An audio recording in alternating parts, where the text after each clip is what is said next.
जब कभी लगे कि हार मान लो तो एक उम्मीद रहती है कि थोड़ा और अभ्यास कर लो। अधिकतम इसी से बाजी पलट जाती है। अंग्रेजी लेखक चार्ल्स डिकेंस की राय में आप कोई बार झुकते हैं, कोई बार टूटते हैं, फिर अभ्यास जारी रखने के बाद आप एक बेहतर आकार ले लेते हैं। इस भरोसे कतई नहीं रहना चाहिए कि उम्र अपने साथ महारत भी लेकर आएगी।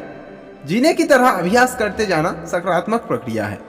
महान भौतिकीविद चंद्रशेखर वेंकट रमन ने भी कहा था, मैं अपनी असफलताओं का मालिक हूँ। अगर मैं कभी असफल ना हुआ होता तो इतना कुछ कैसे सीख पाता। अभ्यास की शक्ति का तो कहना ही क्या है, ये आपके हर सपने को पूरा करेगी। अभ्यास बहुत जरूरी है, चाहे वो खेल में हो या पढ़ाई में या किसी और चीज में। बिना अभ्यास के आप सफल नहीं हो सकते हो। अगर आप बिना अभ्यास के केवल किस्मत के भरोसे बैठे रहोगे तो आखिर में आपको पछतावे के सिवा और कुछ हाथ नहीं लगेगा। इसलिए अभ्यास के साथ धैर्य, परिश्रम और लगन रखकर आप अपनी मंजिल को पाने के लिए जुट जाएं। आइए एक अभ्यास की कहानी सुनाते हैं। मेजर ध्यानचंद का नाम तो आपने सुना होगा, जिन्हें हॉकी का महान खिलाड़ी कहा जाता है। उनके खेल को देखकर लोग चकित हो जाते थे।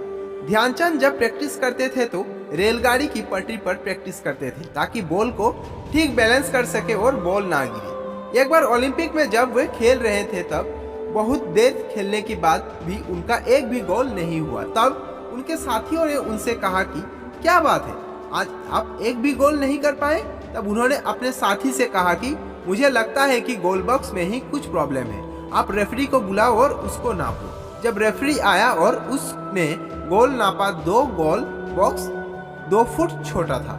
इसे कहते हैं अभ्यास की ताकत। अभ्यास की वजह से आप किसी भी चीज को देखकर उसके अंदर होने वाली कमी को पकड़ सकते हैं और बता सकते हैं कि कहाँ क्या गलती है।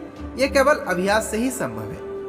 अभ्यास से बड़े बड़े कीर्तिमान होते हैं दोस्त, और अभ्यास आपको आसमान की ऊंचाई तक पहुंचा सकता है। तो आप किसी भी फील्ड में हो, आपको उसमें अभ्यास करना चाहिए।